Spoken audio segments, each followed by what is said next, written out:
Hare Krishna. In the first chapter of Bhagavad Gita, Arjuna was distressed. Second chapter, Krishna started revealing the spiritual knowledge to Arjuna, starting with you are not this body, your soul. And he should perform duties without expecting results, without being attached to the results. And one should control the senses. And the third chapter of Bhagavad Gita, Krishna explains what is Karma Yoga, what is your duty, what you should do. How do you come to know what is your duty, what is the source of that knowledge?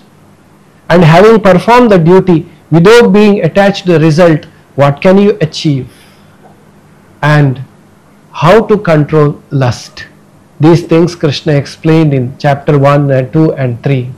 Now today we are moving on to the fourth chapter, that is called Transcendental Knowledge. Krishna is going to reveal the most important knowledge, the transcendental knowledge. He says, Imam vivasvate yogam proktavan aham avyayam. Bhagavan uvacha. The Lord is saying, this knowledge, my dear Arjuna, I have spoken to sun god Vivaswan. And Vivaswan in turn spoke that to, told that to Manu. And Manu further told that to Ikshvaku. And Ikshvaku Raja, the king, comes in the Surya dynasty, the sun dynasty, Surya Vamsha. And the same dynasty, the Lord Ramachandra also appeared. And this knowledge was given by Krishna millions of years ago. Evam parampara praptam imam rajarshayo viduhu. This was coming in guru and disciple succession, parampara succession. But sakale neha mahata yogo nashtaha parantapa. But in due course of time, this knowledge was lost. Therefore, Arjuna, I am giving this knowledge to you again. Now this takes us to very important understanding. Bhagavad Gita is not limited to Mahabharata. Bhagavad Gita is not limited to two people's conversation in the war field. Bhagavad Gita is the knowledge which is coming from the time immemorial. Arjuna is just representing all of us, helping us to receive this great knowledge. So Bhagavad Gita is something very great. From the time of creation this knowledge is coming. Whenever this knowledge is lost, again Lord will ensure this knowledge is re-established. Therefore, Bhagavad Gita is very important knowledge. So when Arjuna heard this, Arjuna got a question in his mind. How is this, Krishna? You spoke this millions of years ago. I understand you are my friend. We were together from our childhood. Just like a surprise may take place in your life, if your friend suddenly says to you one day, you know, when I was staying with Gandhi, Mahatma Gandhi, every day I used to tell him this and he used to do like this. If somebody tells you today, what will you think of your friend? Are you mad? When was Gandhi born and when you are born, and how can you say this?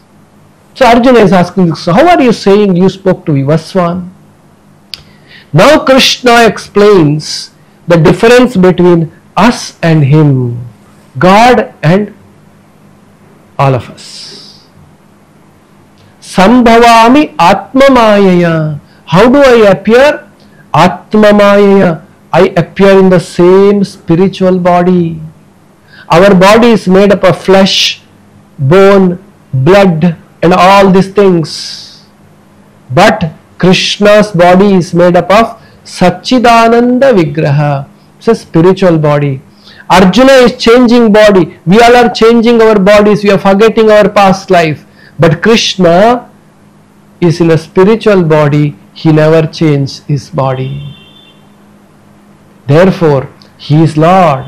Then why is he coming? Yada yada hi dharmasya glanir bhavati bharata. Whenever there is decline in the religious principles, he comes here to re-establish that. while we are coming to fulfill our desires, Lord comes to liberate us. Lord comes to establish the religious principles which will help us to purify and become relieved from the material sufferings. So whoever understands this Janma Karma Cha Me Divyam, this Divyam, this spiritual Janma, the birth and the activities of the Lord, Leela of the Lord, anybody understands this, Tyaktva Deham Punarjanmaneti, he will not come again to this material world. Going on, Krishna says, this entire creation is made by me. When I created this, there are many paths of yoga, but all this culminates in me. People who worship the devatas, demigods, they also actually finally reach me and achieve me. And I created Chatur Varnyam Maya Shushtam Gunakarma Vibhagashaha. Based on guna and karma, means quality of a person and the activity, action of a person, I divided the society into 4 classes. Brahmana, Kshatriya, Vaishya, Shudra. This is a class of society not based on birth, is the quality of a person. Just like in a train, there is a AC class, there is a sleeper class, there is a general class. Based on people pay the money, there is a distinction. Like that, people's quality and actions will define the different kinds of people. There are 4 kinds of people majorly the Lord has created in this universe. It is not limited to Hindus or Sanatanis. It is to the entire mankind. Even you go to the country where the Hindus are not there, there also these 4 classes are there. Those intellectual class, administrative class, business class and working class. These are called Brahmana, Kshatriya, Vaishya, Shudra. Lord has created this for the smooth functioning of the society. Otherwise society cannot function. If only intellectuals are there, society cannot function. If only workers are there, society cannot function. So all varieties of people Lord has created. And what about Lord Krishna? He is not under any of these 4. He is beyond these 4 classes. Therefore, Arjuna, understand what is your guna, what is your karma, quality, and do your work accordingly. Understand karma, vikarma and akarma. What is your duty?